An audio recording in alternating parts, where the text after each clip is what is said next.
नमस्कार, मी शीतल माझ्या चॅनलवर तुमचे स्वागत करते। मी तुमच्यासाठी रोज छान छान असे व्हिडिओ घेऊन येत असते आणि ते व्हिडिओ तुम्हाला नक्कीच माहितीदार ठरतील हे माझी खात्री आहे। आज मी तुमच्यासाठी छान असा कल्याणमधील एक ऐतिहासिक किल्ला तुमच्यासोबत एक्सप्लोर करणार आहेत। बऱ्याच कल्याण किंवा ठाणा मुंबईमध्ये राहणाऱ्या लोकांना तो माहीतही असेल, बरेच जण तिथे गेलेलेही असतील, पण बरेच लोक हे जे दुसऱ्या शहरात राहतात त्यांना या किल्ल्याविषयी जास्त काही माहिती नसेल किंवा ते या ठिकाणी आलेलेही नसतील। तर आज मी तुमच्यासोबत तोच किल्ला शेअर करणार आहेत आणि तो किल्ला त्याविषयीची संपूर्ण माहिती मी तुम्हाला या व्हिडिओतून देणार आहोत। सकाळी रविवारची सुट्टी होती तर म्हटलं चला मस्त असं आपण छान असा मलंगड किल्ला हा आपल्या कल्याणपासून 15 ते 20 किलोमीटरवरच आहेत। तर म्हटलं चला तुमच्यासोबतही मी माझा एक्सपिरियन्स शेअर करते। पावसाळ्यात या किल्ल्यावर जाण्यात भरपूर अशी गर्दी असते आणि खरंच या किल्ल्यावरील निसर्गही बघण्यासारखा असतो। तर आम्ही सकाळी सकाळी कल्याणहून निघालो, तुम्हाला दिसत असेल तर आम्ही कल्याण ईस्टमधून या ठिकाणी चाललेलो आहोत। कल्याण ईस्टमधून या ठिकाणी जावा लागतो। तर मेट्रो मॉलपासून आपल्याला सरळ जायचं आहे आणि सेकंड लेफ्ट येतो त्या ठिकाणून आपल्याला टर्न घ्यायचा आहे आणि त्यानंतर आपल्याला सरळच पुढे जायचं आहे। या ठिकाणी तुम्ही व्हिडिओमध्ये बघतच असाल तर हा कल्याण ईस्टचा भाग आहे। तर या ठिकाणी मलंगडला जाण्याकरता आपल्याला पुढे दिसणारच आहेत की काही रस्ता हा गावातून आहेत। तर त्यानंतर आपण या ठिकाणून बघा या सर्कलवरून आपण राईट घेणार आहोत आणि मलंगडच्या दिशेने जाणार आहोत। हा सर्व एरिया तुम्ही जो बघत आहात तो कल्याण ईस्टमधलेला आहेत। या ठिकाणी बघा आपण राईट घेतलेला आहोत मलंगडला जाण्यासाठी। आपल्याला त्यानंतर एक छोटा रस्ता लागणार आहे आणि त्या रस्त्याने आपण मलंगडला जाणार आहोत। हा सगळा भाग कल्याण ईस्टमधला आहेत। छान असं वातावरण होतं, पाऊस पडत होता आणि अशा वातावरणात आपल्याला ट्रेकिंग करायलाही आवडत असते। तसेच छान असे गड किल्ले या ठिकाणी आपण जात असतो आणि त्यावर पडणारे वॉटरफॉल बघायला आनंदही खूप वेगळा असतो। आजकालच्या लहान मुलांनाही आपण असे ठिकाणी घेऊन गेल्याने त्यांनाही आपल्या ऐतिहासिक गोष्टींची माहिती होते। तुम्ही जर ठाणा मुंबई याच्या आसपास शहरात राहत असाल तर नक्कीच तुम्ही या ठिकाणी सुट्टीसाठी पावसाळ्यामध्ये जाऊ शकता। या ठिकाणी बघा आता आपल्याला हा छोटा जो रस्ता लागत आहे तो छोटा गावाचा रस्ता आहे आणि या ठिकाणी आता आपल्याला इतके सुंदर असा निसर्ग लागणार आहेत। तर खरंच पावसाळ्यामध्ये आपण छोटे मोठे ठिकाणी फिरायला गेलोच पाहिजे। ज्या ठिकाणी आपल्याला आपली भीती नसेल, त्या ठिकाणी सेफ असेल त्या ठिकाणी आपण नक्कीच पावसाळ्यामध्ये मुलांना घेऊन गेलो पाहिजे। तर या ठिकाणी बघा संडे असल्याने जास्त आणि सुट्टीही होती, चला म्हटलं मुलांनाही सुट्टी आहे तर आपण मस्त असा मलंगड किल्ला या ठिकाणी जाऊ आणि मुलांनाही दाखवू। तर आम्ही निघालो होतो। या ठिकाणी बघा मी तुम्हाला म्हटलीच होती की पूर्णपणे हा गावाचा रस्ता आहे। छान अशी भाताची पेरणी झालेली होती, सगळीकडे हिरवगार होतं, वातावरण खरंच खूप सुंदर होतं। अशा वातावरणात आपल्याला गरमही होत नाही आणि छान असं वाटतं। रिमझिम पावसात बाहेर गेल्याने मुलांनाही आनंद होतो। या ठिकाणी बघा तुम्ही पाऊस भरपूर असा पडून गेलेला असल्याकारणाने सगळीकडे पाणी साचलेलं होतं।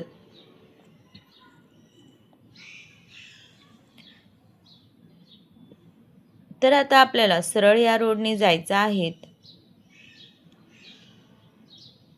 या ठिकाणी बघा भातशेती केलेली होती आणि पाणीही भरपूर होतं आणि वातावरण तर बघा किती सुंदर असं दिसत होतं।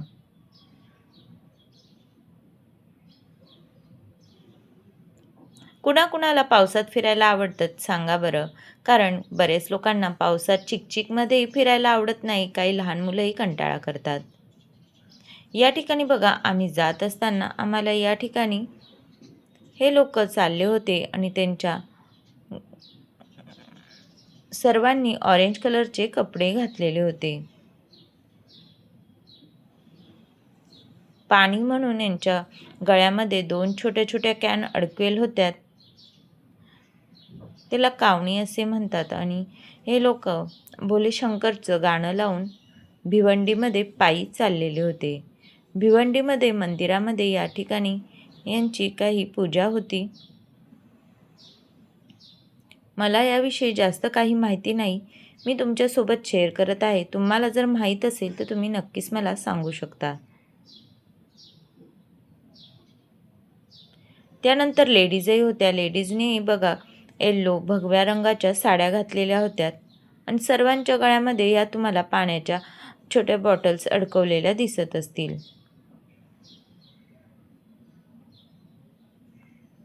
आणि एवढ्या पावसात हे सर्व लोक मुलं, छोटाली मुलं घेऊन पायी चाललेले होते.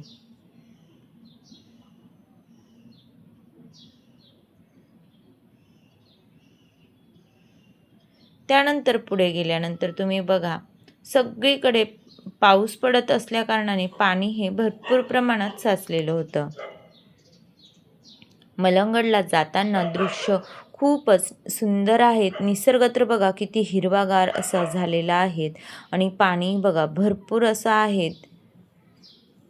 त्यानंतर या ठिकाणी छोटासा एक ब्रिज लागला. त्या नदीला किंवा तलाव असेल तिथेही भरपूर पाणी होतं.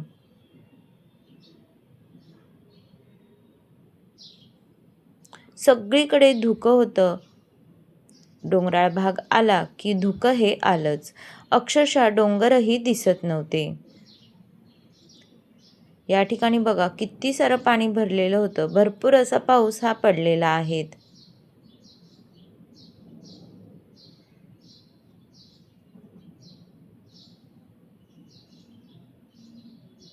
आणि बऱ्याच ठिकाणी भात शेतीही केलेली होती.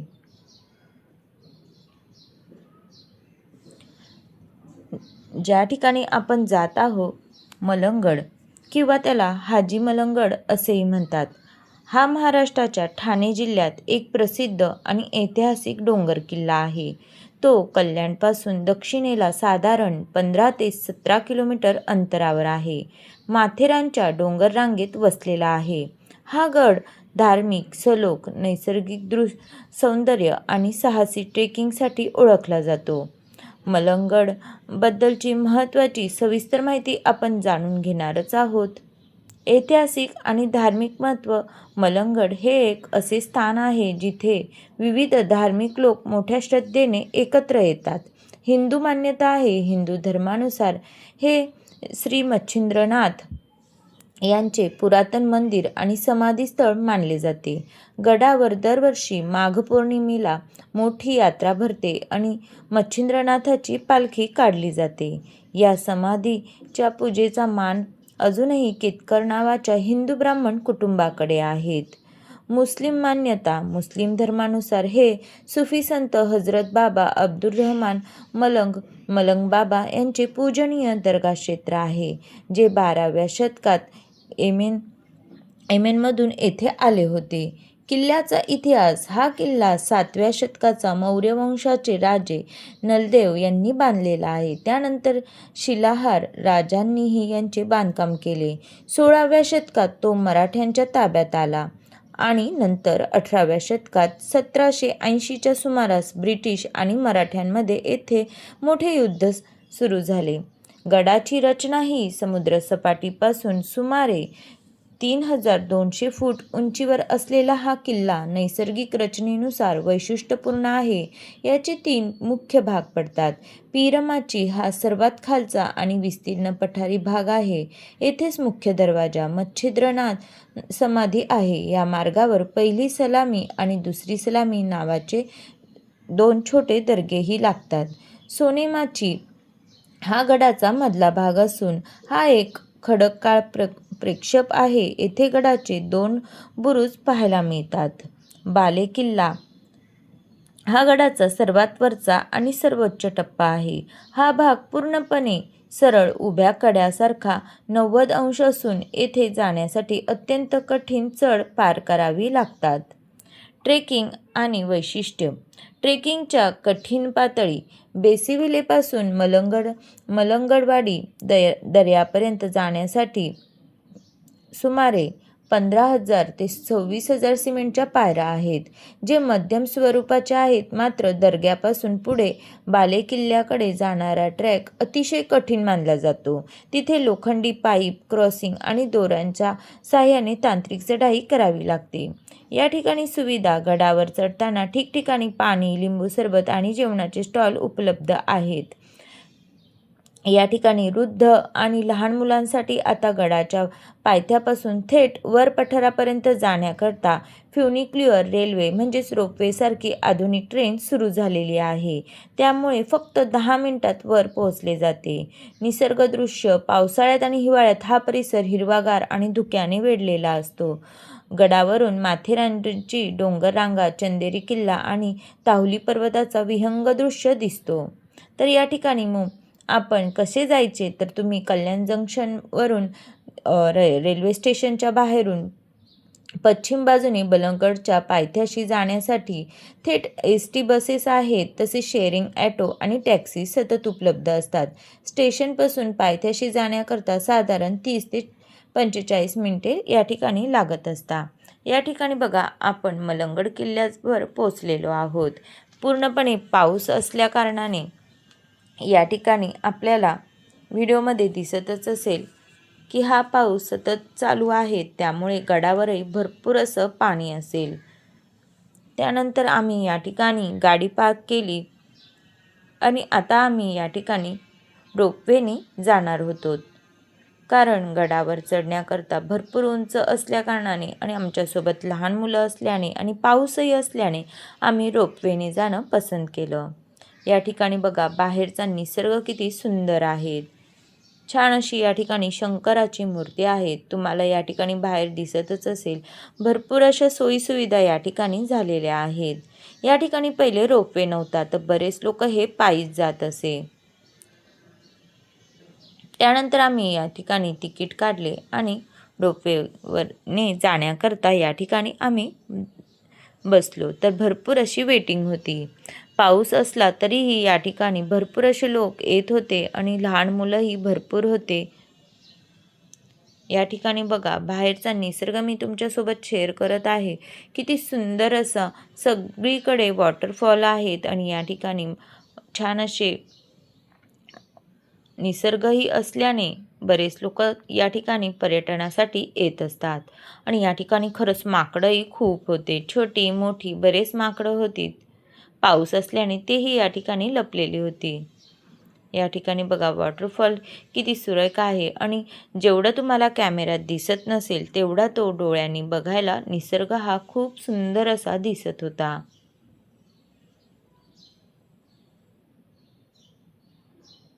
त्यानंतर आम्ही रोपवेमध्ये बसलो आणि वरती जाण्याकरता निघालो. या ठिकाणी बघा, पाऊस तर हा सतत चालूच होता. तरी मी रोपवेमधून थोडं शूट घ्यायचा प्रयत्न केलेला आहे आणि खरंच आपल्याला जेवढा कॅमेऱ्यात हा निसर्ग कैद होत नाही, तेवढा तो डोळ्याने इतका सुंदर असा वाटत होता. खरंच या ठिकाणी जर तुम्ही कधी गेले नसाल तर नक्कीच पावसाळ्यामध्ये एक वेळ भेट द्या. पण पाऊस शक्यतो थोडा कमी असला त्यावेळेसच तुम्ही या ठिकाणी जा, तरच तुम्हाला या ठिकाणी सेफ महसूस होईल. नाहीतर तुम्हाला वरती गडावर गेल्यावर थोडंसं भीतीदायकही वाटू शकतं. कारण की आम्ही गडावर गेलो होतो तर इतका जोरात पाऊस चालू झाला होता की सर्व पायऱ्या ह्या पाण्याने तुडुंब वाहत होत्या. अक्षरशः रस्ताही दिसत नव्हता. चालण्यासही भीती वाटत होती. या ठिकाणी बघा, रोपवेमधून किती छान असा हा निसर्ग दिसत आहे. बरेच असे वॉटरफॉलही होते.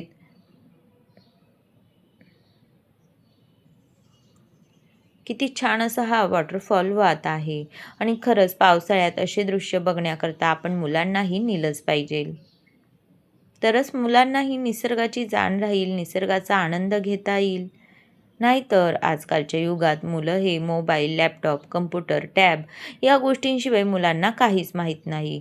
मुलं घरातच राहणे पसंत करतात. त्यांना बाहेरही जाणे पसंत नाही करत आणि पावसात, चिखलातही मुलं चिडचिड करतात. पण आपण मुलांना सर्व वातावरणाशी एकरूप ठेवलं पाहिजे आणि मुलांना अशा वातावरणातही थोडंफार फिरायला नेलं पाहिजे.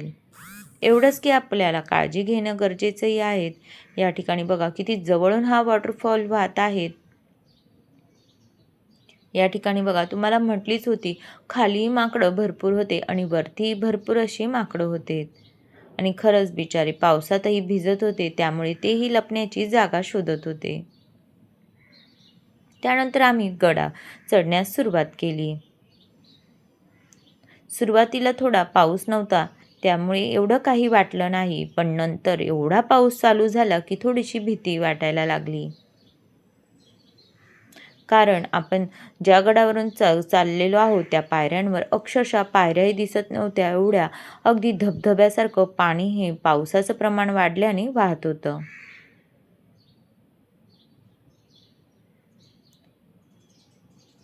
या ठिकाणी बघा तुमच्यासोबत छान अशी रोपवे ट्रेन शेअर करत आहे. एका कंपार्टमध्ये 17 सीटं मावतात. या ठिकाणी बघा पायऱ्यांवरून कसं पाणी वाहत आहे आणि तिथूनच आपल्याला वरती जायचं आहे. पावसाचं प्रमाण वाढलं की ह्या पायऱ्यांवरून पाणी वाहण्याचं प्रमाणही खूप वाढतं. अक्षरशः ह्या पायऱ्याही आपल्याला दिसत नाही.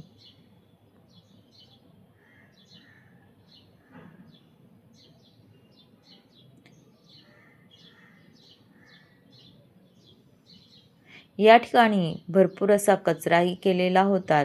साफसफाई नव्हती कारण पाऊसही असल्याने या ठिकाणी थोडंसं या ठिकाणी कचराही भरपूर साचलेला होता.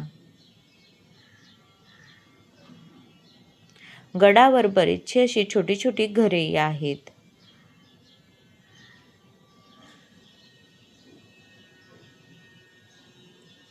पाऊस नसला की अशा ठिकाणी यायला आपल्याला थोडं चांगलं वाटतं आणि मुलांनाही आनंद मिळतो. पण पाऊस असला की मनात भीती निर्माण होत असते. या ठिकाणी बघा भीमाशंकरचं मंदिर होतं, तर त्या ठिकाणी आम्ही दर्शनासाठी गेलो.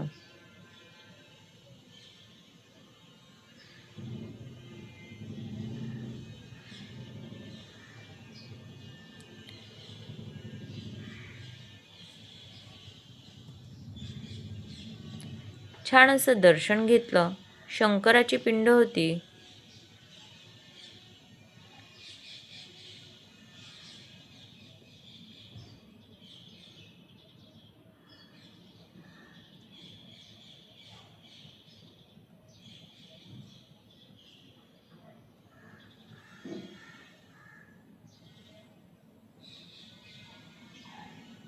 तुम्ही ह्या गडावर गेल्यानंतर या मंदिरात नक्की जा.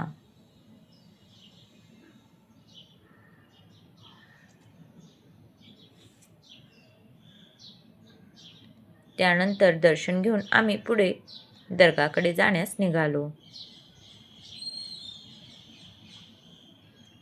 या ठिकाणी बघा एवढ्या गडावरही अशी दुकानं या ठिकाणी होती आणि एवढा पाऊस असतानाही या ठिकाणी भरपूर अशी लोक या दुकानांमध्ये होती.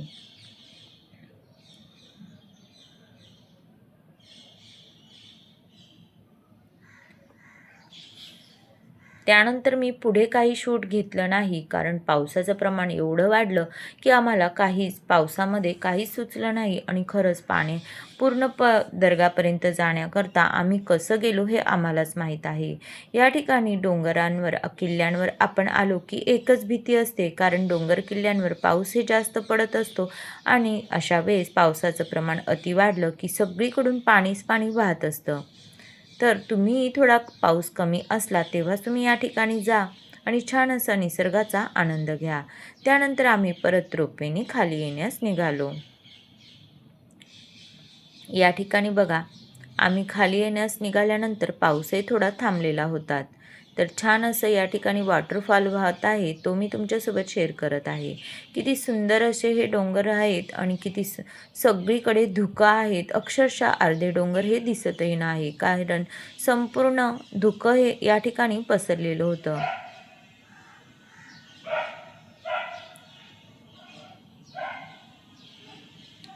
तुम्हाला व्हिडिओमध्ये दिसतच असेल किती सुंदर असा हा वॉटरफॉल वाहत आहे.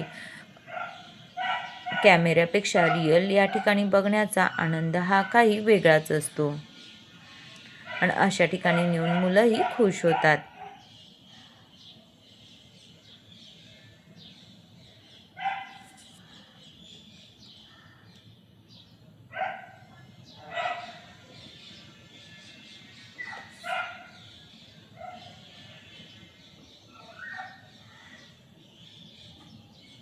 या ठिकाणी माघ पौर्णिमेला मोठी यात्रा भरत असते आणि भरपूर अशी या ठिकाणी गर्दी असते. तर मच्छिंद्रनाथाची पालखी या ठिकाणी काढली जाते आणि समाधीचे पूजेचे मान अजूनही या ठिकाणी जे केतकर कुटुंब नावाचे हिंदू ब्राह्मण कुटुंब आहे त्यांच्याकडे आहेत. तर या ठिकाणी जर तुम्हाला छान असे यात्रेला यायचं असेल तर तुम्ही नक्कीच माघ पौर्णिमेला या ठिकाणी येऊ शकतात. या ठिकाणी बघा वॉटरफॉल किती सुंदर असे दिसत आहे. खरंच निसर्ग हा किती सुंदर आहेत ना, आणि खऱ्या डोळ्यांनी बघण्याचा आनंद तो काही वेगळाच असतो. आणि आपल्याला हा निसर्ग पावसाळ्यातच बघायला मिळतो. तर पावसाळ्यात अशी छोटी मोठी ट्रिप ही केलीच पाहिजे.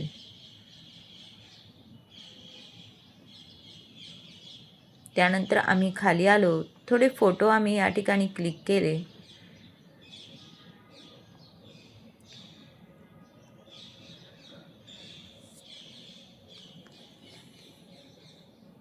त्यानंतर आम्ही घरी जाण्यास निघालो. या ठिकाणी बघा तुम्हाला बाहेरचं दृश्य हे शेअर करत आहे.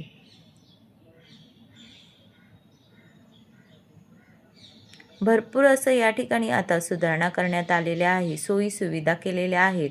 त्यामुळे या ठिकाणी लोकही भरपूर पर्यटनासाठी येत असतात. त्यामुळे संडे असल्याने या ठिकाणी बरीच अशी गर्दी झालेली होती.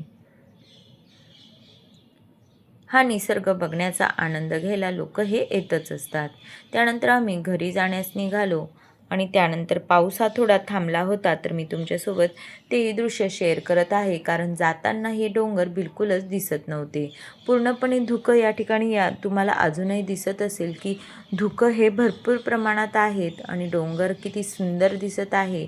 आणि खरंच हा निसर्ग किती सुंदर असतो ना, अगदी डोळ्याला शांतता देणारा असतो. आणि अशा निसर्गाचा आनंदही आपण घेतला पाहिजे आणि आपल्या मुलांनाही दिला पाहिजे. तर या ठिकाणी बघा हे डोंगर किती सुंदर असे दिसत आहे. अशा प्रकारे आमची संडेची ही मलंगडची ट्रिप आम्ही केली. तुम्ही कधी गेला आहात का नाही तेही कमेंट्स करून नक्की सांगा. आणि जर कधी गेला नसाल तर नक्कीच तुम्ही ह्या पावसाळ्यात त्या ठिकाणी जाऊन तुम्ही भेट द्या आणि तुमचा एक्सपिरियन्स माझ्यासोबत शेअर करा. असेच छान छान व्हिडिओ मी तुमच्यासोबत घेऊन येत राहील. तर चॅनलवर नवीन असल्यास चॅनलला सबस्क्राईब करा. व्हिडिओ आवडल्यास लाईक जरूर करा. अजून कुठल्या प्रकारचे व्हिडिओ तुम्हाला बघायला आवडतील तेही तुम्ही कमेंट्स करून नक्कीच सांगू शकता. व्हिडिओ शेवटपर्यंत नक्की बघा. तसेच तुमच्या मित्रमैत्रिणींनाही शेअर करा आणि हाईपचं बटनही क्लिक करा. व्हिडिओ आवडल्यास लाईक जरूर करा. शेवटपर्यंत बघितल्याबद्दल धन्यवाद.